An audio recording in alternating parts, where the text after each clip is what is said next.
الحمد لله نحمده ونستعينه ونستغفره ونؤمن به ونتوكل عليه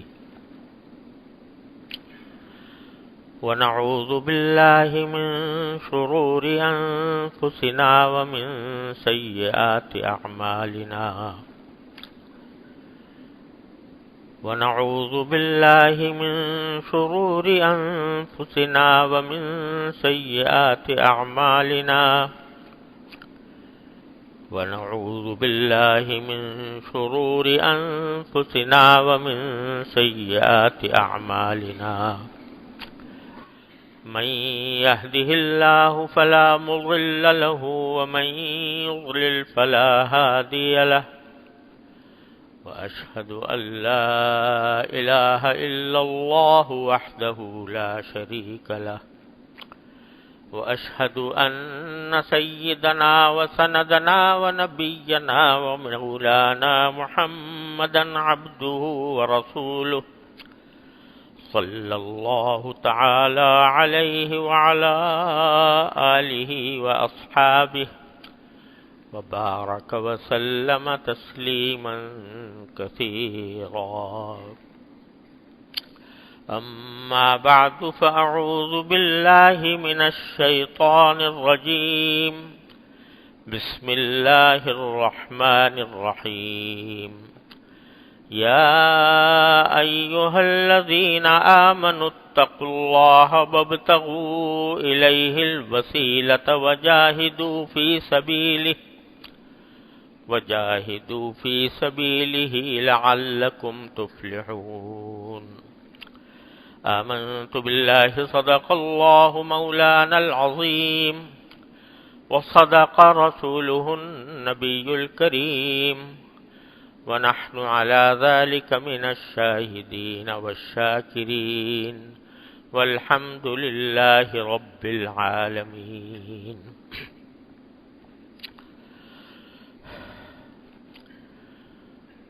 یہ آیت کریمہ ہے. پچھلے اتوار کو میں سفر پر تھا، اس لیے اس مجلس میں حاضری نہیں ہو سکی. اس سے پہلے اسی آیت کریمہ کے بارے میں کچھ گزارشات پیش کرتا رہا ہوں، اور در حقیقت قرآن کریم کا یہ اعجاز ہے کہ اللہ تبارک و تعالی اس میں چھوٹی چھوٹی آیتوں میں ایسے مضامین بیان فرما دیتے ہیں کہ اگر آدمی صرف انہی پر عمل کر لے تو دنیا و آخرت دونوں میں بیڑا پار ہو جائے. اور یہ آیت کریمہ بھی در حقیقت ایسی ہی ہے کہ اس میں انسان کی اصلاح کا اور اللہ تبارک و تعالی کے ساتھ تعلق کا ایک ایسا طریقہ بیان فرمایا ہے کہ اگر اس کو آدمی سوچے سمجھے اور اس پر عمل کرے تو اس کی دنیا و آخرت کے لیے کافی ہے.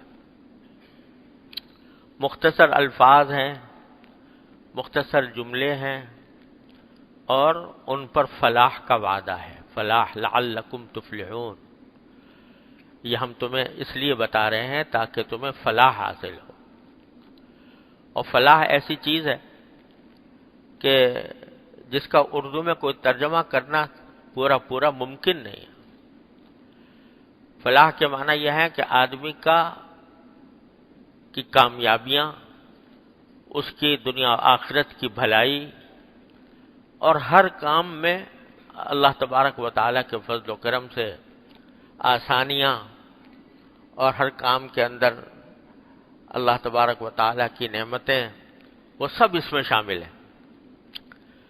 تو دو جملے ہیں، یا ایھا الذین آمنوا اتقوا اللہ وابتغوا الیہ الوسیلہ وجاہدوا فی سبیلہ، اور ان تین کے اوپر وعدہ ہے فلاح کا.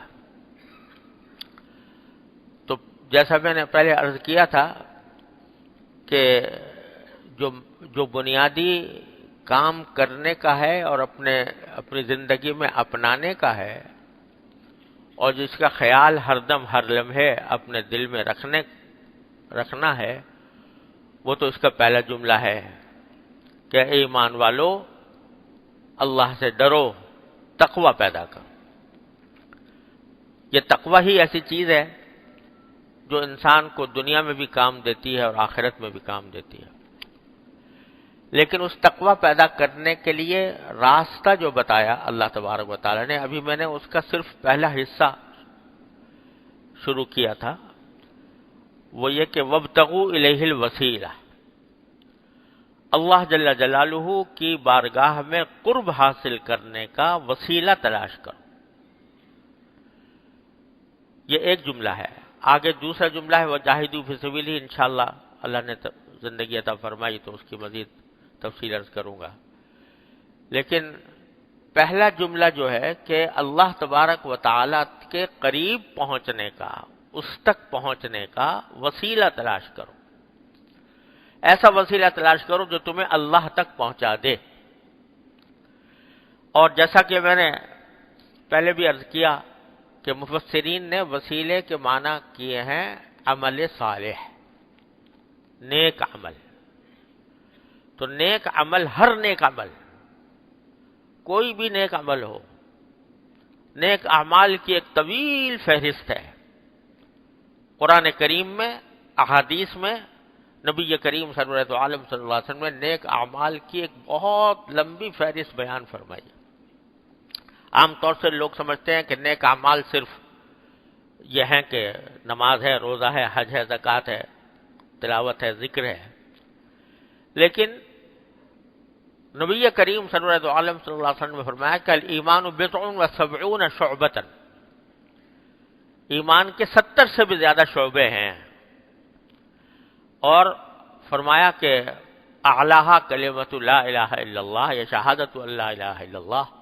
سب سے پہلا شعبہ تو یہ ہے کہ آدمی اللہ تبارک و تعالیٰ کی توحید کی گواہی دے کہ اس کے سوا اس کائنات میں کوئی معبود نہیں ہے۔ وَأَدْنَاهَا إِمَاطَةُ الْأَذَىٰ عَنِ الطَّرِيقِ، ادنا عمل یا ایمان کا شعبہ یہ ہے کہ راستے میں کوئی گندگی پڑی ہے، کوئی تکلیف جیسی چیز پڑی ہوئی ہے، اس کو اٹھا دے۔ یہاں تک کہ حدیث میں نبی کریم سرورت عالم صلی اللہ علیہ وسلم نے یہ بھی ارشاد فرمایا کہ تم اپنے آپ کو اپنے شر سے دوسرے آدمیوں کو بچا لو، یہ بھی صدقہ ہے۔ اپنے شر سے، کہ تمہاری زبان سے کسی کو تکلیف نہ پہنچے، تمہارے عمل سے کوئی تکلیف نہ پہنچے، اس بات کا اہتمام کر لو کہ میری ذات سے کسی کو تکلیف نہ پہنچے۔ یہ عمل بھی صدقہ ہے۔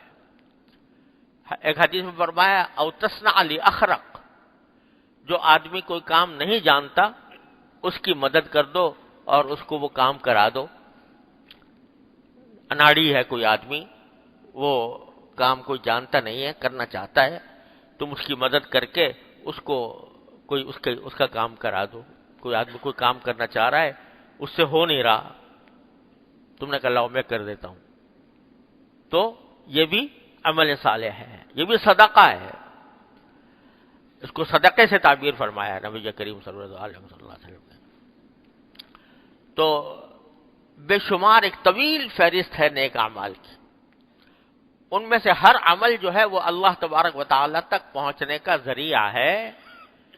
بس صرف ضرورت اس بات کی ہے کہ آدمی وہ عمل کرتے ہوئے یہ اخلاص پیدا کر لے کہ یہ عمل میں اللہ کے لیے کر رہا ہوں، کسی کی تعریف حاصل کرنے کے لیے نہیں کر رہا، کوئی شہرت حاصل کرنے کے لیے نہیں کر رہا، اللہ کے لیے کر رہا ہوں، اللہ تبارک و تعالیٰ کی رضا کی خاطر کر رہا ہوں۔ ایک آدمی ہے جا رہا ہے، اس کی تم نے کوئی مدد کر دی، اس کو راستہ بتا دیا، کسی کو اس کی منزل تک پہنچا دیا، یہ سب صدقہ ہے۔ ایک ایک عمل، نیک عمل کا ایک ایک جزیات، وہ سب صدقہ ہے، سب اللہ تبارک و تعالیٰ تک پہنچنے کا ذریعہ ہیں۔ اور جب اللہ تبارک و تعالیٰ کسی کو یہ نعمت عطا فرماتے ہیں کہ اللہ کی خاطر کام کرنے کی، تو اس کو اپنی جان کی بھی پرواہ نہیں ہوتی، اس کی اپنی عزت کی بھی پرواہ نہیں ہوتی، اپنے مقام کی اور منصب کی بھی پرواہ نہیں ہوتی. وہ کہیں سے بھی تھوڑا سا مجھے موقع مل جائے کہ میں کسی کی خدمت کر کے اللہ تبارک و تعالیٰ کا قرب حاصل کر لوں، تو بس وہی ایک اس کے لیے عمل صالح بن جاتا ہے. اللہ اکبر کبیر. اب مجھے یاد آ گئی بات اپنے شیخ حضرت عارفی قدس اللہ تعالیٰ سرہ کی، اللہ تعالیٰ ان کے درجات بلند فرمائے. ایسی ایسی باتیں فرما گئے کہ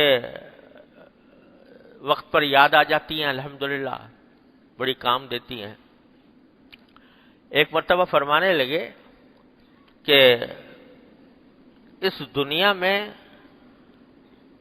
جتنے بھی بڑے بڑے منصب ہیں، عہدے ہیں، کوئی صدر بنا ہوا ہے، کوئی وزیر اعظم بنا ہوا ہے، کوئی کسی ادارے کا صدر بنا ہوا ہے، کوئی ادارے کا ناظم بنا ہوا ہے، بڑے بڑے عہدے ہیں. ان عہدوں کا سب عہدے، جتنے بھی عہدے ہوں، کسی بھی ادارے میں ہوں، کسی ملک میں ہوں، ان سب کا حال یہ ہے کہ ان کا حاصل کرنا اپنے اختیار میں نہیں. میں اگر چاہوں کہ میں صدر مملکت بن جاؤں یا وزیر اعظم بن جاؤں، میرے اختیار میں ہے؟ کسی کے اختیار میں نہیں ہے. اور ہزار لوگ جد و جہد کرتے ہیں، محنتیں کرتے ہیں، کیا کچھ الیکشن بازی ہوتی ہے، اور اس کے بعد جا کے کہیں آدمی کو وزیر اعظم بنتا ہے کوئی، اور پھر بھی نہیں بن پاتا، محنت کر کر کے بھی نہیں بن پاتا. بن بھی گیا تو لوگ حسد کرتے ہیں، دیکھو یہ بڑھ گیا اور میں پیچھے رہ گیا. پھر ہزار اس کے راستے ایسے پیدا ہوتے ہیں کہ اس کو اتارو، میں چڑھوں اس کی جگہ. دیکھ لو ساری دنیا میں کیا ہو رہا ہے. یہ وزیر اعظم بن گیا، وہ تو اس فکر میں ہے کہ میری اپنی کرسی بچاؤں کسی طرح، ہر وقت زلزلے میں ہے، اور کسی وقت بھی وہ کرسی نکل سکتی ہے. دوسرا اس فکر میں ہے کہ اس کی ٹانگ کھینچوں اور اس کے اندر سے کرسی نکالوں اور خود بجا کے بیٹھ جاؤں. تو ایک طرف حسد کرنے والے حسد کر رہے ہیں، یہ اپنی کرسی بچانے کی کوشش میں لگا ہوا ہے دن رات، اور یہ فکر ہے کہ کہیں نکل نہ جاؤں، اور دوسرے اس کی ٹانگ کھینچنے میں مصروف ہے. تو یہ جتنے بھی عہدے منصب ہیں دنیا کے، جن کے لیے لوگ لڑتے ہیں، جن کے لیے لوگ جو ہیں وہ ایک دوسرے سے آگے بڑھنے کی کوشش کرتے ہیں، جد و جہد کرتے ہیں، وہ سارے ایسے ہیں، نہ اپنے اختیار میں ہے حاصل کرنا، نہ بچانا اپنے اختیار میں ہے. اور حسد لوگوں کا الگ، کہ یہ بڑھ گیا میں رہ گیا. تو یہ سارے مناصب کا یہ حال ہے. تو ہمارے حضرت فرماتے تھے، اللہ تعالیٰ ان کے درجات بلند فرمائے، عجیب بات ہے، اللہ تعالیٰ ہمارے دلوں میں اتار دے. فرماتے تھے کہ میں تمہیں ایک ایسا منصب بتاتا ہوں جو اپنے اختیار میں ہے، میرے اختیار میں ہے، ہر ایک آدمی کے اختیار میں ہے کہ وہ منصب حاصل کر لے. اور وہ منصب ایسا ہے کہ اپنے اختیار میں ہے، اپنے آپ کو اس منصب پر فائز کر لو تو کوئی حسد بھی نہیں کرے گا اس کے اوپر، اور نہ کوئی تمہیں وہاں سے اتارنے کی کوشش کرے گا، اور نہ اتار سکے گا اس منصب سے. وہ ایسا منصب بتاتا ہوں تمہیں. وہ منصب کیا ہے کہ خادم بن جاؤ. کیا بن جاؤ؟ خادم بن جاؤ. کہو کہ میں تو خادم ہوں، سارے انسانوں کا خادم ہوں، اپنے گھر والوں کا خادم ہوں، میں اپنے سارے تعلق والوں کا، دوست احباب کا، سب کا خادم ہوں، خدمت کروں. یہ خدمت کا منصب ایسا ہے کہ اس کے لیے کوئی الیکشن لڑنا نہیں پڑے گا کہ تم الیکشن میں کھڑے ہو اور تمہیں لوگ ووٹ دیں اور تم لوگوں سے ووٹوں کی بھیک مانگو اور پھر جا کر تمہیں خادم کا منصب نصیب ہو. کوئی الیکشن لڑنا نہیں پڑتا، کوئی درخواست دینی نہیں پڑتی، کسی آدمی کی منظوری بھی درکار نہیں ہے کہ بھئی فلاں منظور کرے گا تو خادم بنے گا ورنہ نہیں بنے گا. بس تم خود بن گئے اور خدمت کا کام شروع کر دیا. خدمت خلق، مخلوق کی خدمت، وہ اپنے ذمے اپنے آپ کو اس منصب پر فائز کر لو. اور اگر جب تم اس منصب پر فائز ہو گئے تو کوئی نہ حسد کرے گا نہ تمہیں وہاں سے ٹانگ کھینچنے کی کوشش کرے گا. خادم بن جاؤ اور ساری زندگی اپنی خدمت کے اوپر وقف کر دو. میں تو خادم ہوں، میں خدمت کرنے والا ہوں. خدمت کے عنوان مختلف ہوتے ہیں، خدمت کے طریقے مختلف ہوتے ہیں. جو استاد ہے پڑھا رہا ہے طالب علم کو، وہ ہے تو استاد، لیکن اگر وہ سمجھے کہ میں در حقیقت خادم ہوں، خدمت کر رہا ہوں اپنے طلباء کی جو میرے پاس پڑھنے کے لیے آئے ہیں، میں ان کا خادم ہوں، تو خدمت کرے. حضرت گنگوہی رحمۃ اللہ علیہ، اللہ تعالیٰ ان کے درجات بلند فرمائے، حضرت تھانوی رحمۃ اللہ علیہ نے ارواح ثلاثہ میں لکھا ہے کہ ایک مرتبہ حضرت سبق پڑھا رہے تھے. اس استاد ہیں، اتنے بڑے عالم ہیں، قطب الارشاد ہیں، محدث کبیر ہیں، اور سارے سیاہ ستہ اکٹھے پڑھایا کرتے تھے گنگو کے اندر. تو ایک مرتبہ سبق پڑھا رہے تھے، بارش آ گئی. بارش آ گئی تو لوگ بارش سے بچنے کے لیے باہر جانے لگے. جوتے پڑے ہوئے، جوتے اتار کے سب لوگ بیٹھے ہوئے تھے. تو دوسرے طلباء کے جوتے خود اٹھا کے لے کے جا رہے ہیں. دوسرے طلباء کے جوتے اٹھا کے لے جا رہے ہیں. کیوں لے جا رہے ہیں؟ کہ بھئی میں تو خادم ہوں، پہلے پڑھانے کی خدمت انجام دے رہا تھا، اب اگر جوتے اٹھانے کی خدمت انجام دے دوں تو کیا ہے؟ وہ بھی خدمت اور یہ بھی خدمت، تو میں خدمت انجام دے رہا ہوں. تو اپنے طلباء کی، اپنے چھوٹوں کی بھی خدمت.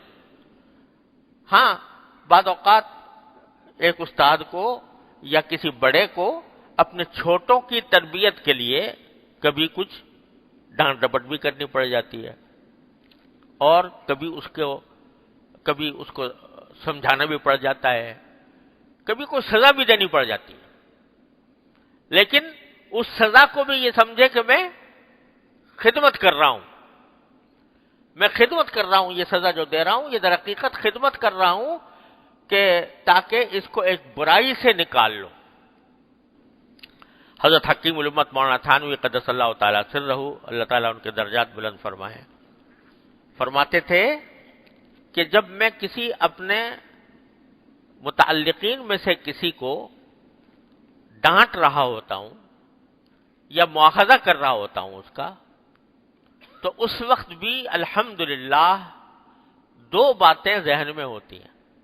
حضرت تھانوی رحمۃ اللہ علیہ کے بارے میں تو یہ بات مشہور ہے، اکثر لوگ کہتے ہیں اور جانتے بھی ہیں کہ حضرت کے ہاں بڑا خانقاہ کے اندر بہت بڑا نظام تھا، اور اسی نظام کے تحت سب کو رہنا ہوتا تھا. اس کے قواعد و ضوابط تھے، قواعد و ضوابط مقرر کر رکھے تھے. ایسے قواعد و ضوابط مقرر کر رکھے تھے جس میں لوگوں کو بھی سہولت ہو، خود اپنے کو بھی سہولت ہو، اور تربیت بھی ہو ساتھ ساتھ. اب اگر کوئی ان قواعد و ضوابط کی خلاف ورزی کرتا تھا تو بعض اوقات حضرت اس کو تنبیہ بھی فرماتے تھے. لیکن یہ فرمایا کرتے تھے کہ جب تنبیہ کرتا ہوں کسی کو اور کسی کو ڈانٹ رہا ہوتا ہوں، این ڈانٹنے کے دوران بھی دو باتوں سے کبھی دل الحمدللہ خالی نہیں ہوتا. کیا؟ ایک یہ کہ میری مثال اور اس کی مثال ایسی ہے جیسے یہ شہزادہ ہے، میں جلاد ہوں. فرض کرو کہ ایک بڑا شہزادہ ہے اور اس کی کسی غلطی پر بادشاہ نے اس کو سزا دینے کے لیے جلاد کو کہا کہ کچھ سزا دو. تو جلاد مجبور ہے، جلاد یعنی سزا دینے والا، وہ تو نوکر ہے نا بادشاہ کا، تو وہ مجبور ہے کہ اپنے جس کو کہا ہے اس کو سزا دے. دیکھ لو آج سعودی عرب میں کیا ہو رہا ہے. شہزادے، بڑے بڑے شہزادے کیا ہیں؟ گرفتار ہیں. گرفتار کون کر رہا ہے؟ معمولی سپاہی لیکن اس لیے کر رہا ہے کہ میرے بادشاہ نے مجھے حکم دیا ہے، تو اس کی تعمیل کی خاطر شہزادے کو میں گرفتار، اس کو اگر ہتھکڑی بھی پہنا رہا ہوں یا اس کو گرفتار بھی کر رہا ہوں تو اپنے بادشاہ کے حکم کی وجہ سے کر رہا ہوں۔ وہ جانتا ہے اس وقت بھی کہ یہ شہزادہ ہے، میں سپاہی ہوں، اس کا درجہ مجھ سے بہت بلند ہے، اور میں جلاد ہوں یا میں سپاہی ہوں جو شہزادے کو سزا دے رہا ہوں اپنے بادشاہ کے حکم کی وجہ سے۔ تو حضرت فرماتے تھے کہ جب میں کسی اپنے چھوٹے کو، اپنے مریدوں میں سے کسی کو، اپنے شاگرد کو اگر کوئی سزا دیتا ہوں تو الحمدللہ دل میں یہ تصور ہوتا ہے کہ میں تو خادم ہوں اور یہ شہزادہ ہے، لیکن چونکہ میرے مالک کا، میرے بادشاہ کا حکم ہے کہ اس کو سزا دو، تو اس لیے سزا دے رہا ہوں۔ جس طرح بادشاہ کے حکم پر جلاد ایک شہزادے کو سزا دے رہا ہوتا ہے، اسی طریقے سے میں یہ سمجھتا ہوں کہ میں اپنے بادشاہ کے حکم پر اس شہزادے کو سزا دے رہا ہوں۔ اس کو پھر بھی شہزادہ سمجھتا ہوں، اپنے سے بہتر سمجھتا ہوں، اپنے سے بہتر منصب والا سمجھتا ہوں کہ یہ شہزادہ ہے، میں خادم ہوں۔ ایک تو یہ بات فرماتے ہیں کہ جب کبھی کسی چھوٹے کو سزا دوں، کسی کے اوپر غصہ کروں، ڈانٹ ڈپٹ کروں، اس کو تنبیہ کروں، ہر موقع پر ایک تصور تو یہ ہوتا ہے کہ یہ شہزادہ ہے، میں خادم ہوں، اور دوسرا تصور یہ ہوتا ہے کہ یا اللہ میں تو اس طرح کا مواخذہ کر رہا ہوں، آپ مجھ سے ایسا مواخذہ نہ فرمائیے گا۔ آپ کی بارگاہ میں اگر میری حاضری ہو جائے اور میری غلطیوں پر آپ اس طرح کا مواخذہ مجھ سے نہ فرمائیے گا۔ تو دو باتیں ساتھ ساتھ چل رہی ہیں، تم نے یہ حرکت کی، کیوں کیا؟ تم نے ناجائز کام کیا، تم نے ضابطے کے خلاف کیا، تمہیں تمیز نہیں ہے، تمہیں تہذیب سیکھنی چاہیے، یہ ساری باتیں ہو رہی ہیں۔ دل میں یہ آ رہا ہے کہ میں شہزادے کو ڈانٹ رہا ہوں، اور دل میں یہ آ رہا ہے کہ یا اللہ مجھ سے ایسا مواخذہ نہ فرمائیے۔ یہ کیوں؟ اس لیے کہ اپنے آپ کو خادم تصور کر رہے ہیں، خادم تصور کر رہے ہیں۔ میں نے جب میری حضرت پہلی میری بیعت حضرت عارف باللہ حضرت ڈاکٹر عبدالحی صاحب قدس اللہ تعالیٰ سرہ سے تھی، الحمدللہ اللہ تعالیٰ ان کے درجات بلند فرمائیں، جو کچھ ہے انہی کا فیض ہے۔ لیکن جب حضرت کی وفات ہو گئی تو خیال ہوا کہ اب کسی اور بزرگ سے اصلاح کا تعلق قائم کرنا چاہیے۔ تو میں نے حضرت مولانا مسیح اللہ خان صاحب رحمۃ اللہ علیہ کو، جو جلال آباد میں تھے، ہندوستان میں تھے، ان کی خدمت میں عریضہ لکھا، اور لکھا کہ حضرت والا کی وفات کے بعد میں اپنے آپ کو اصلاح کا محتاج پاتا ہوں، تو میں چاہتا ہوں کہ آپ سے تعلق، اصلاحی تعلق قائم کروں، تو آپ اس کی اجازت دے دیں۔ تو حضرت نے ایک جملہ لکھا اس کے جواب میں، وہ مجھے آج تک سینے پہ لکھا ہوا ہے۔ جواب یہ لکھا کہ بندہ تو خادم ہے جو چاہے استقامت کے ساتھ خدمت لے۔ بندہ تو خادم ہے جو چاہے استقامت کے ساتھ خدمت لے۔ یعنی ایک طرف تو یہ فرمایا میں خدمت کے لیے تو بیٹھا ہوں، میں خدمت کروں گا، یعنی اپنے شیخ جو اپنے مرید کی تربیت کرتا ہے اس کو کیا نام دیا؟ خدمت، میں خدمت کروں گا۔ اور دوسری طرف مجھے یہ سبق دے دیا کہ میں تو خدمت کے تیار ہوں، لیکن تم استقامت کے ساتھ خدمت لو۔ استقامت کے ساتھ یعنی یہ نہیں کہ آج خط لکھ دیا اور پھر غائب ہو گئے، آج تم نے ہم سے کہہ دیا کہ میں خدمت لینا چاہتا ہوں، میں اپنی اصلاح چاہتا ہوں، اور پھر غائب ہو گئے اور مہینوں تک خبر ہی نہیں ہے، نہ اپنا حال بتاتے ہو، نہ کوئی مشورہ لیتے ہو، نہ کوئی۔ تو اس طرح تو خدمت ہو نہیں سکتی۔ بندہ تو خادم ہے جو چاہے استقامت کے ساتھ خدمت لیں. تو سبق بھی دے دیا، اور کیا کیا سبق دے دیے اس دو جملے میں. ایک سبق یہ دے دیا کہ جس طرح میں اپنے مسترشدین، اپنے مریدوں کے لیے اپنے آپ کو خادم سمجھتا ہوں، تو تم کس شمار قطار میں ہو؟ تم بھی اپنے شاگردوں کے لیے، اپنے تعلق رکھنے والوں کا اپنے آپ کو کیا سمجھو؟ خادم سمجھو. دوسرا یہ کہ جب خدمت لے رہے ہو مجھ سے تو پھر استقامت کے ساتھ لو، یہ نہ ہو کہ گنڈے دار تمہارے یہ اصلاحی تعلق گنڈے دار ہو جائے کہ آج حاضر ہو کل کو غائب ہو، اور مدتوں تک خبر نہیں ہے کہ کس حال میں ہو کس حال میں نہیں ہو، کیا حالات تمہارے اوپر گزر رہے ہیں. تو ان دو جملوں میں اتنا بڑا سبق دے دیا. ہمارے جتنے بزرگ ہیں، چاہے اللہ تعالیٰ نے ان کو شیوخت کے کتنے بڑے مقام پر پہنچایا ہو اور کتنے لاکھوں ہزاروں مریدین بنے ہوں، ہمارے جو اساتذہ ہیں، ہم میں سے ہر ایک اپنے آپ کو خادم سمجھتا تھا کہ میں خادم ہوں، خدمت گزار ہوں. اور خدمت کے عنوان مختلف ہوتے ہیں، لیکن جس وقت جیسا موقع آ جائے خدمت ویسی کر لیں. مجھے اپنے والد ماجد رحمۃ اللہ علیہ کا واقعہ یاد آ گیا. اللہ تعالیٰ ہی ڈالتا رہتا ہے، بات کہیں اور جانا چاہ رہی تھی لیکن یہ بھی بڑی مفید بات آ گئی ذہن میں. میرے والد ماجد قدس اللہ تعالیٰ سے رہو، اللہ تعالیٰ ان کے درجات بلند فرمائے، حضرت حکیم الامت مولانا تھانوی رحمۃ اللہ علیہ کے سے تعلق تھا. اللہ اکبر. سب سے پہلے بیعت ہوئے تھے حضرت شیخ الہند رحمۃ اللہ علیہ سے، حضرت شیخ الہند مولانا محمود الحسن صاحب رحمۃ اللہ علیہ سے. حضرت کی وفات کے بعد پھر تعلق قائم کیا حضرت حکیم الامت مولانا تھانوی رحمۃ اللہ علیہ سے. حضرت حکیم الامت مولانا تھانوی رحمۃ اللہ علیہ میرے دادا حضرت مولانا محمد یاسین صاحب رحمۃ اللہ علیہ کے ہم سبق تھے، یعنی دونوں نے ساتھ دارالعلوم دیوبند میں پڑھا تھا. تو میرے دادا جن کے نام پر یہ باب یاسین ہے، ہمارے دادا کے نام پر ہے، تو وہ حضرت حکیم الامت مولانا تھانوی رحمۃ اللہ علیہ کے ہم سبق تھے. تو حضرت والد صاحب رحمۃ اللہ علیہ نے جب خیال ظاہر کیا حضرت کی خدمت میں حاضر ہونے کا، تو ہمارے دادا حضرت مولانا محمد یاسین صاحب میرے والد صاحب رحمۃ اللہ علیہ کو خود لے کر تھانہ بھون تشریف لے گئے،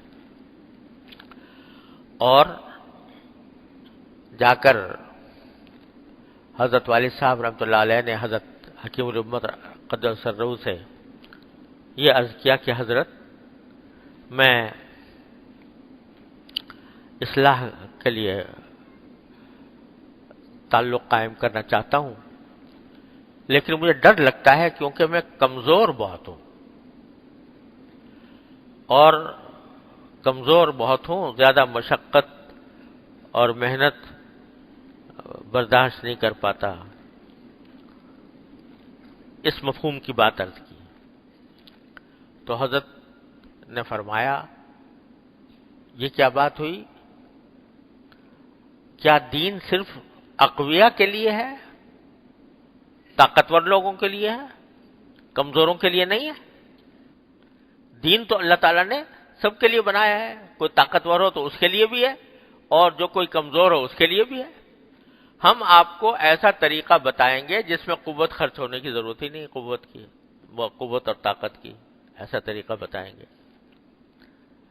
تو پہلے ہی دن حضرت نے ایک بہت بڑا بوجھ دل سے اتار دیا. پھر حضرت والد ماجد رحمۃ اللہ علیہ کا ایسا تعلق ہوا کہ ہر وقت حضرت حکیم الامت کی باتیں سننا، حضرت کی باتوں پر عمل کرنا، خط و کتابت، اور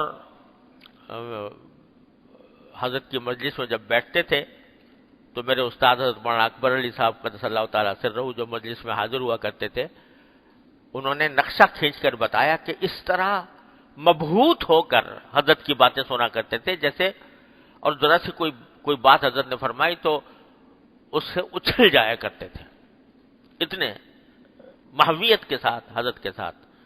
رمضان اکثر و بیشتر سارا وہیں گزارتے تھے حضرت کی خانقاہ میں. تو ان کا واقعہ یاد آ گیا کہ ایک مرتبہ حضرت دیوبند سے روانہ ہوئے تھانہ بھون حضرت حکیم الامت رحمۃ اللہ علیہ کی خدمت میں ان کی صحبت اٹھانے کے لیے، اور بکثرت ایسا کرتے تھے کہ اپنے اہل و عیال سمیت جا کر تھانہ بھون رہتے تھے. ہمارے جو بڑے بھائی بہن ہیں الحمدللہ اسی کی وجہ سے ان کو حضرت سے تعلق اور بیعت کا بھی شرف حاصل ہوا، اور ایسا بھی ہوا کہ حضرت نے خود اپنے مکان کے اندر والد صاحب کو اور ہمارے بہن بھائیوں کو ٹھہرایا اپنے مکان کے ایک حصے میں. تو ایک مرتبہ تھانہ بھون پہنچے اکیلے میرے والد صاحب رحمۃ اللہ علیہ. تو تھانہ بھون کا جو اسٹیشن تھا چھوٹا سا اسٹیشن تھا، اور وہ چھوٹا سا اسٹیشن بھی دعاؤں سے بنا تھا. یعنی تھانہ بھون میں کوئی اسٹیشن تھا نہیں حقیقت میں، بلکہ اس کے قریب میں ایک بستی تھی جلال آباد، وہاں پر اسٹیشن ہوا کرتا تھا، یہاں اسٹیشن ہی نہیں تھا. تو حضرت حکیم الامت قدس اللہ تعالی سرہ کی مجلس میں یہ طریقہ تھا، ہر روز عصر کے بعد ختم خواجگان ہوا کرتا تھا. ختم خواجگان جو یہاں بھی ہمارے یہاں بھی حضرت مولانا عبدالرؤف صاحب کافی دنوں تک کراتے رہے، وہ ہوا کرتا تھا. اور ختم خواجگان کے بعد دعائیں ہوتی تھیں. ان دعاؤں میں بھی عجیب عجیب تاثیر ہوئی ہے. ایک مرتبہ ختم خواجگان کے موقع پر یہ دعا کرائی گئی، جو وہاں تھانہ بھون کی مسجد میں جو کنواں تھا وہ کھارا تھا، پانی کھارا تھا اس کا. تو ختم خواجگان میں جو بہت ساری دعائیں کرائی جاتی تھی، ایک دعا یہ بھی کرائی جاتی تھی کہ یا اللہ ہمارے کنویں کے پانی کو میٹھا کر دیجئے، یہ کھارا پانی ہے اللہ یہ میٹھا کر دیجئے. کچھ دنوں کے بعد اللہ تعالیٰ کا کرنا سے وہ میٹھا ہو گیا، وہ کنویں کا پانی کھارا پانی میٹھا ہو گیا. ایک مرتبہ اسی ختم خواجگان کے دوران یہ دعا فرمائی گئی کہ یا اللہ لوگ ہمارے خانقاہ میں آتے ہیں تھانہ بھون میں، ان کو جلال آباد کے اسٹیشن پر اترنا پڑتا ہے، وہاں سے فاصلہ ہوتا ہے، یا اللہ تھانہ بھون میں اسٹیشن بنا دیجیے. تو کچھ دنوں کے بعد اسٹیشن بن گیا وہاں پر. تو وہ اسٹیشن کے اوپر حضرت والد صاحب رحمۃ اللہ علیہ اترے رات کے وقت میں، تنہا تھے، رات کے وقت میں اترے. اتفاق سے اسی وقت ایک کوئی بہت بڑا خاندان تھا، کوئی خاندان تھا، کوئی صاحب تھے اپنے بچوں کے ساتھ، وہ بھی تھانہ بھون کے اسٹیشن پہ اترے. ان کا مقصد بھی خانقاہ میں حضرت کی خدمت میں جانا تھا، رات کا وقت تھا. اب ان کے ساتھ سامان تھا، بکسا تھا، بکسے تھے کچھ. اس زمانے میں بستر بند بھی ہوا کرتے تھے، لوگ بستر بند لے کے چلا کرتے تھے، بکسا بستر بند وغیرہ. تو انہوں نے وہاں اسٹیشن کے اوپر عام طور سے سامان اٹھانے کے لیے قلی ہوا کرتے ہیں، تو انہوں نے آواز لگانی شروع کی، قلی قلی قلی، کوئی قلی ملے. اب وہ رات کا وقت تھا، چھوٹا سا اسٹیشن، اس پہ کوئی قلی موجود نہیں تھا. حضرت والد صاحب رحمۃ اللہ علیہ نے دیکھا یہ منظر کہ یہ بیچارے اپنے بیوی بچوں کے ساتھ آئے ہیں، سامان بھی ہے، اٹھانے والا کوئی نہیں ہے، قلی مل نہیں رہا. تو جا کے اپنے سر کے اوپر اس طرح وہ امامہ جو تھا اس کو اس طرح باندھا جیسے قلی لوگ باندھتے ہیں، اور جا کر ان سے کہا جی کیا کام ہے، قلی چاہیے. انہوں نے کہا تو فرمائیے کیا کام ہے. کہا کہ یہ سامان اٹھانا ہے. کہ کہاں لے جانا ہے؟ کہ خانقاہ میں. تو ٹھیک ہے میں لے جاتا ہوں. کتنے پیسے لوگے؟ تو حضرت والد صاحب نے فرمایا جو دل میں آئے دے دینا. اور رکھ کے ان کا جو بکسا ہے وہ سر پہ رکھا اور کوئی اور چیز ہاتھ میں پکڑی. حالانکہ حضرت والد صاحب تو نہیں وہ نظار بزرگ تھے، کوئی بہت زیادہ قوی طاقتور نہیں تھے، لیکن سر پہ رکھا اور اس کا بکسا اور کچھ اور سامان جو بھی کچھ تھا وہ لے کے روانہ ہو گئے. تو وہ انہوں نے اطمینان سے رکھوا دیا کہ قلی ہے، اس کو سر پہ رکھوا دیا. اب کس طرح پہنچے ہوں گے اللہ ہی جانتا ہے، یہاں تک کہ خانقاہ کے دروازے پر جب پہنچ گئے سامان رکھ دیا اور سامان رکھ کے غائب ہو گئے. وہ جب تاکہ پیسے ویسے دینے کی نوبت نہ آئے، غائب ہو گئے. اگلے دن وہی صاحب حضرت تھانوی رحمۃ اللہ علیہ کی مجلس میں بیٹھے ہوئے تھے تو انہوں نے ذکر کیا کہ حضرت رات تو کچھ آپ کی کرامت ظاہر ہوئی اور کوئی فرشتہ کہیں سے آ گیا. کیا بات ہوئی؟ کہ جی میں وہاں پر قلی قلی آواز لگا رہا تھا تو وہاں ایک صاحب آ گئے اور انہوں نے کہا کہ میں سامان اٹھاؤں گا. وہ سامان اٹھا کے لے گئے اور وہ غائب ہو گئے. پھر مجھے پتہ ہی نہیں چلا کہاں ہے، میں پیسے بھی نہیں دے سکا ہوں. اب یہ والد صاحب بیٹھے سن رہے ہیں، نہ اس کا راز ان پر کھلا جن کا سامان اٹھایا تھا، ان کو بتا دیا ہو کہ بھئی میں تھا وہ، نہ حضرت تھانوی رحمۃ اللہ علیہ کو. صرف حضرت والد ماجد رحمۃ اللہ علیہ کو پتا تھا اور کسی کو نہیں. کیوں؟ اس لیے کہ اپنے آپ کو کیا سمجھا تھا؟ خادم. تو خادم خدمت کے جو طریقے بھی کہیں سے میسر آ جائیں تو وہ اختیار کرتا ہے. حضرت مولانا مظفر حسین صاحب کاندھلوی رحمۃ اللہ علیہ بڑے درجے کے اولیاء اللہ میں سے تھے، بڑے درجے کے اولیاء اللہ میں سے تھے. عجیب و غریب حالات ہیں ان کے. میرا دل چاہتا ہے کوئی ان کی مکمل سوانح لکھے. عجیب حالات کے بزرگ تھے. وہ اسی طرح ایک مرتبہ آ رہے تھے پیدل کسی دوسرے شہر سے. راستے میں دیکھا ایک بڑے میاں بیچارے سامان اٹھائے ہوئے اور چل رہے ہیں، بہت دقت مشقت سے، چلا نہیں جا رہا. تو مولانا مظفر حسین صاحب رحمۃ اللہ علیہ ان کے پاس گئے. پوچھے بھائی آپ کو اٹھانے میں مشقت ہو رہی ہے، میں کچھ مدد کر دوں، میں اٹھا لوں گا سامان. انہوں نے کہا بھائی اللہ تعالیٰ آپ کو جزائے خیر دے، اٹھا لو. تو سامان اٹھا لیا سر پہ رکھ کے. چلتے رہے.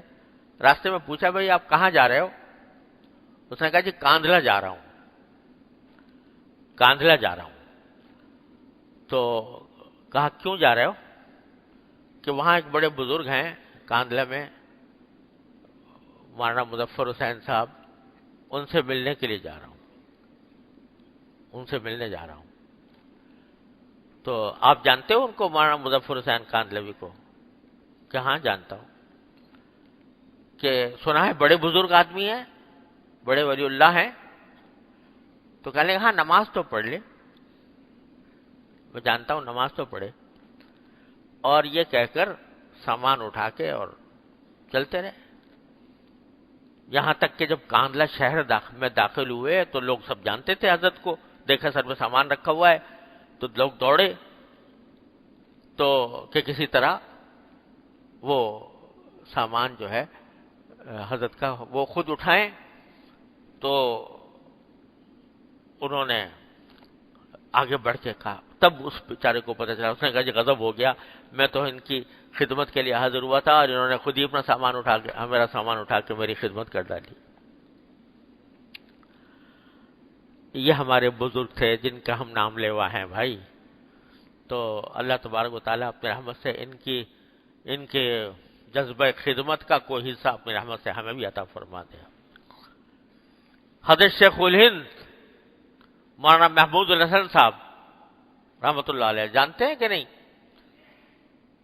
ہمارے حضرت تھانوی رحمۃ اللہ علیہ ان کے بارے میں فرماتے تھے کہ جو لوگ شیخ الہند کہتے ہیں وہ حضرت کے رتبے کو انہوں نے بہت کم کر دیا. حقیقت میں تو ان کو کہنا چاہیے شیخ العربی والعجم، عرب و عجم کے شیخ. تو وہ ایسے بزرگ تھے. تو وہاں ایک رامپور میں غالباً ایک عالم تھے، مولانا نہیں اجمیر میں تھے غالباً، مولانا معین الدین صاحب رحمۃ اللہ علیہ. بڑے عالم تھے، پڑھاتے تھے، درس دیا کرتے تھے. تو ان کا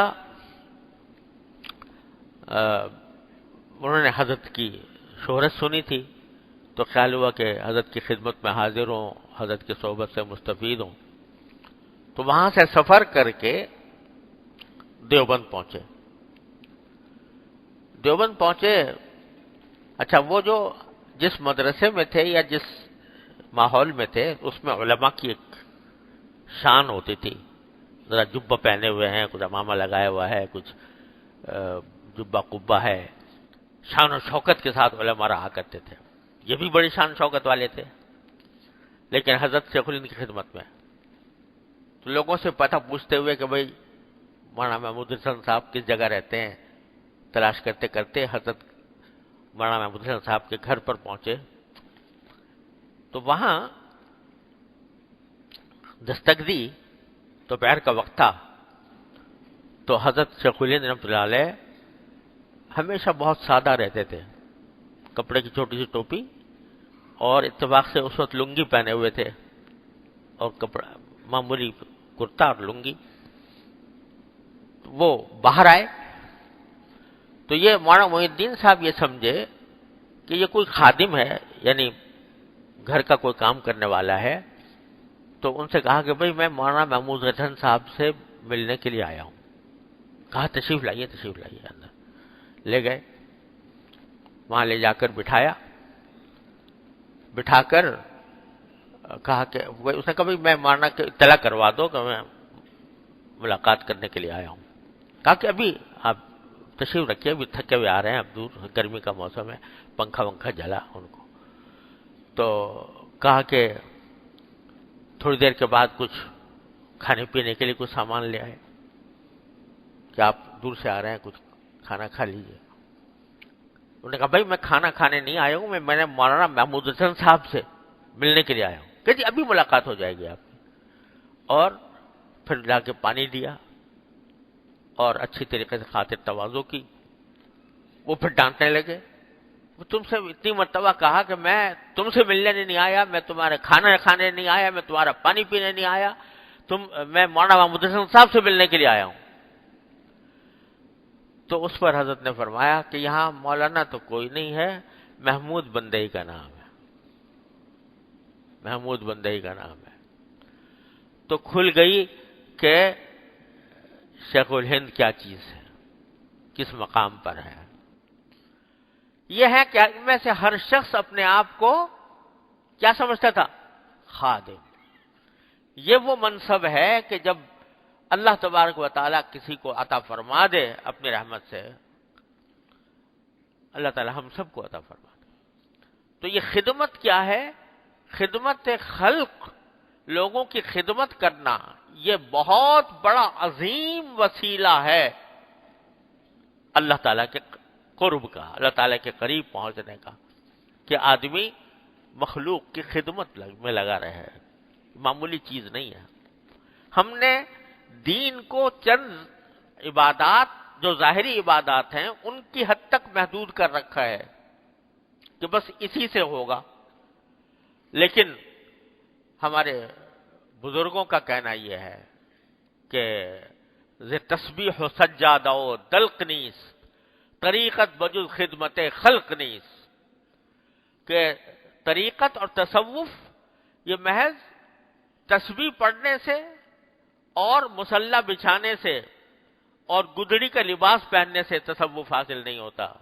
تسبیح و سجادہ و دلق نیس، طریقت بجز خدمت خلق نیس، طریقت جو ہے وہ مخلوق کی خدمت سے حاصل ہوتا ہے، مخلوق کی خدمت سے طریق حاصل ہو، مخلوق کی محبت دل میں ہو، محبوب مخلوق کی، اللہ تعالیٰ کی مخلوق کی محبت دل میں ہو، اللہ تبارک و تعالیٰ کی مخلوق کے ساتھ تعلق ہو، چاہے گناہگار نظر آ رہے ہوں دیکھنے میں لوگ، لیکن گناہ سے نفرت ہو، اس گناہگار کی ذات سے نفرت نہ ہو، اس سے اس کے لیے محبت کے جذبات ہوں۔ اللہ اکبر کبیرہ۔ حضرت سری سقطی رحمت اللہ علیہ بڑے درجے کے اولیاء اللہ میں سے ہیں، میں ان کے مزار پر بھی حاضر ہوا ہوں بغداد میں، بڑے اونچے درجے کے اولیاء اللہ میں سے ہیں۔ ان کا واقعہ لکھا ہے. اب مجھے تھوڑا سا حافظہ کمزور ہو گیا ہے، تو حضرت سری سقطی کا ہے یا جنید بغدادی کا، ان دونوں میں سے کسی کا ہے رحمہ اللہ تعالی، کہ ایک مرتبہ بغداد جو ہے نا وہ دریائے دجلہ کے دونوں طرف آباد ہے. دریائے دجلہ بہت بڑا دریا ہے، اور اس کے ایک حصہ بغداد کا ایک کنارے پر ہے، دوسرا حصہ دوسرے کنارے پر ہے. تو ایک مرتبہ وہ اپنے مریدین کے ساتھ، اپنے معتقدین کے ساتھ دریا کے کنارے ہوا خوری کے لیے جا رہے تھے. ہوا خوری کے لیے جا رہے تھے، کچھ مریدین بھی ساتھ تھے. اب یہ ظاہر ہے کہ صوفیوں کے اور اولیاء اللہ کے سادہ سنت کے مطابق لباس میں تھے. اب بغداد جو ہے وہ بڑا تمدن تہذیب کا مرکز بن چکا تھا، اور اس میں ہر طرح کے دنیا میں لوگ تھے. تو ایک کشتی جا رہی تھی قریب میں. کشتی میں کچھ نوجوان آزاد قسم کے لڑکے بیٹھے ہوئے تھے. نوجوان قسم کے تفریح بنا رہے تھے، پکنک بنا رہے تھے دریا کے اندر. تو وہ بیٹھے ہوئے تھے اور گانا بجانا ہو رہا تھا. اچھا، گانا بجانا تو ہو ہی رہا تھا، سامنے دیکھا کچھ مولوی ملا قسم کے لوگ جا رہے ہیں، تو ان کا مذاق اڑانا شروع کر دیا، ان بزرگ کا. اور ان بزرگ کے ساتھ جو ان کے مریدین تھے، تو وہ جیسے کہ ایسے اوباش قسم کے نوجوان ہوتے ہیں، تو وہ اگر سامنے کوئی مولوی ملا آ جائے تو اس کا مذاق بنانے کی کوشش کرتے ہیں، اس کا مذاق اڑاتے ہیں. تو اب بلا بتاؤ، اتنا بڑا ولی اللہ جس کے چار دانگ عالم میں شہرت، اور اس کا مذاق اڑا رہے ہیں، خود فسق و فجور میں مبتلا ہیں اور اللہ والے کا مذاق اڑا رہے ہیں. تو حضرت کے ساتھ جو ان کے مریدین تھے، انہوں نے کہا حضرت ان کے حق میں بد دعا فرما دیجیے. یہ کم وقت ایسے لوگ ہیں کہ ایک تو فسق و فجور میں خود مبتلا ہے، دوسرے جو اللہ والے ہیں ان کا مذاق اڑا رہے ہیں، بد دعا فرما دیجیے ان کے لیے. تو حضرت رکے، ہاتھ اٹھائے اور دعا کی، یا اللہ آپ نے ان نوجوانوں کو جس طرح دنیا کے اندر خوشیاں عطا فرمائی ہیں، آخرت میں بھی خوشیاں عطا فرمائی ہیں. جس طرح آپ نے ان کو دنیا میں خوشیاں عطا فرمائی ہیں، آخرت میں بھی خوشیاں عطا فرمائی. تو ساتھی کہنے لگے حضرت آپ نے ان کے حق میں تو دعا کر دی. میں کہ ہم کہہ رہے تھے بد دعا کریں ان کے فسق و فجور کی وجہ سے. تو حضرت نے جواب دیا کہ اللہ کے بندو، اگر ان کو آخرت میں خوشیاں ملیں تو تمہارا کیا نقصان ہے؟ اور خوشیاں اسی وقت ملیں گی جب یہ اپنے فسق و فجور سے تائب ہو جائیں گے. تو میں تو در حقیقت ان کی لیے یہ دعا کر رہا ہوں کہ اللہ تبارک و تعالی جس طرح ان کو یہاں خوشیاں دی ہیں، اللہ تعالیٰ ان کو توبہ کی توفیق عطا فرمائے، اور توبہ کی توفیق عطا ہوگی تو پھر ان کو وہاں کی خوشیاں بھی نصیب ہوں گی. یہ ہیں اللہ والے، طریقت بجز خدمت خلق نیس. تو اس مخلوق کے ساتھ جو فسق و فجور میں مبتلا ہے، اس کے ساتھ بھی ذات سے ان کی نفرت نہیں ہے، ان کی ہمدردی ہے، ان کا خیال ہے، ان کی محبت ہے. جیسے نبی کریم سرور دو عالم صلی اللہ علیہ وسلم کی سنت کہ فرماتے تھے کہ یعنی کتنا دل کڑتا تھا نبی کریم سرور دو عالم صلی اللہ علیہ وسلم کا ان لوگوں پر جو آپ کی بات نہیں مان رہے تھے، یہاں تک کہ اللہ تعالیٰ کو کہنا پڑا کہ لعلک باخع نفسک الا یکونوا مؤمنین. کیا آپ ان کے ایمان نہ لانے کی وجہ سے آپ اپنی جان کو ہلاک کر ڈالیں گے؟ اتنا دکھ ہوتا تھا نبی کریم صلی اللہ علیہ وسلم کو. اور یہ فرماتے کہ میں کسی طرح دل چاہتا ہے کہ ان کی کولیاں بھر بھر کے یہ آگ میں جا رہے ہیں، یہ جہنم میں جا رہے ہیں، میں کس طرح ان کی کولیاں بھر بھر کے ان کو جہنم سے نکال لوں. تو یہ محبت، یہ خدمت کہ یہ کسی طرح اپنے اس جنجال سے نجات پا جائے. تو خدمت خلق، لوگوں کی خدمت کرنا جس طرح بھی ممکن ہو. تو میں جیسے کہہ رہا ہوں کہ اللہ تبارک و تعالیٰ کے قرب کا ایک بہت بڑا راستہ کیا ہے؟ خدمت خلق، خادم بن جانا. خادم بن جانا، جتنی خدمت کسی کی کرو گے اتنا ہی اللہ تبارک و تعالیٰ کا قرب حاصل ہوگا. کسی کو پتہ نہیں ہے کہ اللہ تعالیٰ کے ہاں کون سا عمل کس وقت کے مقبول ہو جائے اور وہ اللہ تعالیٰ اس کو اپنے قرب سے نوازتے ہیں. ہمارے نبی کریم سرورت عالم صلی اللہ علیہ وسلم نے بکریاں آپ نے چرائیں، بکریاں آپ نے چرائیں، تجارت آپ نے کی. جب خندق کھد رہی تھی تو جتنے علاقے کی کھدائی صحابہ کرام کر رہے تھے، نبی کریم صلی اللہ علیہ وسلم بھی شامل تھے. ورنہ کیا بعید تھا، کیا مشکل تھا کہ آپ بیٹھ جاتے بھئی کھودو، لیکن آپ خود دوسروں کے پیٹ پہ ایک پتھر بندھا ہوا ہے، نبی کریم صلی اللہ علیہ وسلم کے پیٹ بطن مبارک پر 2 پتھر بندھے ہوئے. تو خدمت کس کی بھی ہو، کسی کی بھی ہو، گھر میں تشریف لے جا رہے ہیں، ازواج مطہرات اپنی جان چھڑکتی تھی نبی کریم صلی اللہ علیہ وسلم کے اوپر، فداکار تھیں نبی کریم صلی اللہ علیہ وسلم کی.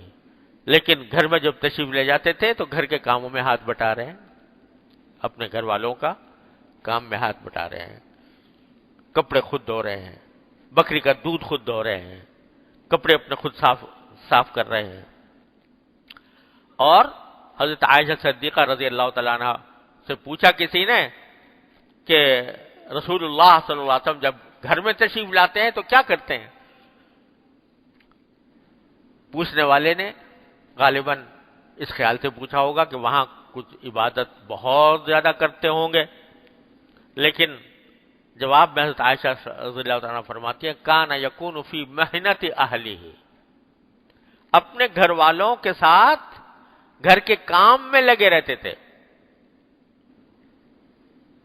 اب ازواج مطہرات جو جان چھڑکنے والی ہیں صحابہ کے رسول کریم صلی اللہ علیہ وسلم پر، لیکن ان کے اگر وہ گھر میں جا کے بیٹھ جاتے اور بیٹھ کر وہ ان سے کہتے ہوئے کرو کام، تم گھر کا کام تمہارے ذمہ ہے، تو صحابہ ازواج مطہرات کو قطعاً ناگوار نہ ہوتا.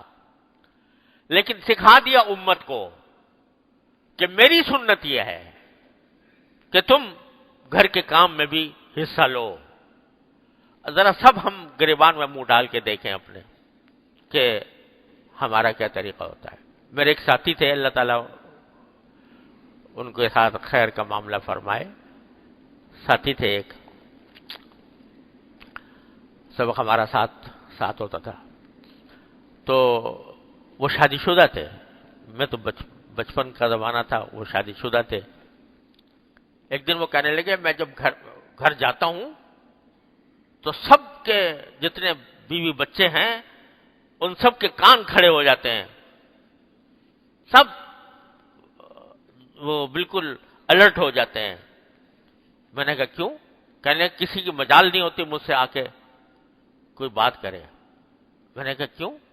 کہنے لگے میں اپنے خاندان کا سربراہ ہوں، تو اس واسطے بیوی جو ہے وہ بھی ایک دم سے جا کر خوفزدہ ہو جاتی ہے کہ پتہ نہیں کوئی کام اس کی مرضی کے خلاف نہ ہو جائے اور ہو جائے. تو میں چونکہ بے تکلفی تھی، ساتھی تھے، تو میں نے کہا تم گھر میں شوہر بن کے اور باپ بن کے جاتے ہو یا بھیڑیے بن کے جاتے ہو کہ سارے کے سارے جو ہیں وہ سب جو ہے خوفزدہ ہو جاتے ہیں تمہارے سے. نبی کریم صلی اللہ علیہ وسلم کا تو معاملہ یہ تھا کہ جب گھر میں تشریف لاتے تھے تو اپنے گھر والوں کے ساتھ کاموں میں ہاتھ بٹا رہے تھے. یہ سنت ہے، اور اس سنت پر عمل کرنے، اگر آدمی سنت پر عمل کرنے کی نیت سے یہ کام کرے گا تو اس کو ثواب ملے گا، اور ثواب ملنے کے ساتھ ساتھ نبی کریم صلی اللہ علیہ وسلم کی اتباع کی سنت حاصل ہوگی اور اللہ تبارک و تعالیٰ کا قرب ملے گا. تو اللہ تعالیٰ کے قرب حاصل کرنے کے راستے بے شمار ہیں. یہ جو فرمایا گیا کہ وابتغوا الیہ الوسیلہ، اس تک پہنچنے کے لیے وسیلہ تلاش کرو. یہ وسیلہ تلاش کرنے کی ایک طویل فہرست ہے، اور ان چیزوں کی فہرست بھی ہے جن کو کوئی عبادت نہیں سمجھتا. کوئی جا کر اگر اپنے گھر میں برتن دھو لے، کیا سمجھے گا کہ میں عبادت کر رہا ہوں؟ کوئی اپنے گھر میں جا کر اپنا کپڑا دھو لے، سمجھے گا کہ عبادت کر رہا ہوں. لیکن اگر دماغ میں نبی کریم سرورت عالم صلی اللہ علیہ وسلم کی سنت کی اتباع کا جذبہ ہے تو یہ کام آگے بڑھ کے کرے گا کہ میں یہ کام کروں گا تو نبی کریم صلی اللہ علیہ وسلم کی سنت کی اتباع کا ثواب ملے گا اور اللہ جل جلالہ کا قرب حاصل ہوگا. جتنا سنت سے قریب ہوگے اتنا ہی اللہ سے قریب ہوگا، جتنا سنت سے قریب ہوگے اتنا ہی اللہ تعالیٰ کا قرب حاصل ہوگا. جتنا قرب حاصل ہوگا اتنا ہی تعلق مع اللہ میں اضافہ ہوگا. جتنا تعلق مع اللہ میں اضافہ ہوگا اتنا ہی اللہ تبارک و تعالیٰ تم پر رحمت اور کرم کا معاملہ فرمائیں گے، دنیا میں بھی آخرت میں بھی. لہذا جو وسیلہ بھی مل رہا ہو اللہ تبارک و تعالیٰ کے قرب حاصل کرنے کا، اس کو معمولی نہ سمجھو، اس کو کرتے جاؤ. اور اللہ تعالیٰ یہ بات دل میں بٹھا دے، ہم کیا ہیں؟ خادم. مخدومیت کا تصور دل سے نکال دو کہ میں کسی کا مخدوم ہوں. تصور یہ بناؤ کہ میں خادم ہوں، اپنی اولاد کا خادم ہوں، اپنے بیوی کا خادم ہوں، اپنے دوستوں کا خادم ہوں، اپنے استادوں کا خادم ہوں، اپنے شاگردوں کا خادم ہوں. خادمیت اختیار کر لو، اور یہ خادمیت انشاءاللہ رفتہ رفتہ اتباع سنت کے ذریعے اللہ تبارک و تعالیٰ کے تک پہنچنے کا وسیلہ بن جائے گی. اللہ تعالیٰ اپنی رحمت سے، اپنے فضل و کرم سے ہم سب کو اس کی توفیق عطا فرمائے. بات کچھ اور کہنا چاہ رہا تھا لیکن یہ ضرورت کی بات بھی بہت اہم ہے، ضرورت کی بات بہت اہم ہے. اللہ تبارک و تعالیٰ اپنی رحمت سے ہم سب کو اس کے سمجھنے کی اور اس پر عمل کرنے کی توفیق عطا فرمائے. وصلی اللہ تعالیٰ علی خیر خلقہ اللہ وآخر دعوانا الحمدللہ رب العالمین. یا اللہ اپنے رحمت سے، اپنے فضل و کرم سے ہمارے تمام گناہوں کو معاف فرما. یا اللہ ہمارے اعمال و اخلاق کی اصلاح فرما. یا اللہ ہمیں سیدھے راستے پہ چلنے کی توفیق عطا فرما. یا اللہ اپنے ساتھ مضبوط تعلق عطا فرما. یا اللہ اپنے ساتھ مضبوط تعلق عطا فرما. اے اللہ مضبوط تعلق عطا فرما دے. یا اللہ اپنے رحمت سے نبی کریم سرورت عالم صلی اللہ علیہ وسلم کی سنتوں پر عمل کی توفیق عطا فرما. یا اللہ ہر طرح کے شر سے، فتنے سے، معصیتوں سے، منکرات سے ہمارے گھر والوں، متعلقین، احباب سب کی حفاظت فرما. یا اللہ اپنے رحمت سے ہمیں اپنے دین کی صحیح سمجھ عطا فرما، اس پر عمل کی توفیق عطا فرما، اس پر استقامت عطا فرما. یا اللہ تمام حاضرین اور حاضرات کو ان کے تمام جائز مقاصد میں کامیابی عطا فرما. یا اللہ سب کی پریشانیوں کو دور فرما، سب کی مشکلات کو آسان فرما. یا اللہ یا رحمان یا رحیم یا کریم اپنے فضل و کرم سے ہمارے ملک کو ترقی اور استحکام عطا فرما. یا اللہ اپنے رحمت سے ہمیں حکومت عادلہ عطا فرما، ہر طرح کے شر سے، فتنے سے ہماری حفاظت فرما. یا اللہ عالم اسلام سارا اس وقت فتنوں میں گھرا ہوا ہے، اپنی رحمت سے ان کو اس فتنوں سے نکال دے. یا اللہ دشمنوں کے سازشوں کو ناکام بنا دے. یا اللہ ہمیں صحیح معنی میں سچا اور پکا مسلمان بننے کی توفیق عطا فرما. وصلی اللہ تعالی علی خیر خلقہ سیدنا مولانا محمد وعلی آلہ واصحابہ اجمعین. آمین برحمتہ.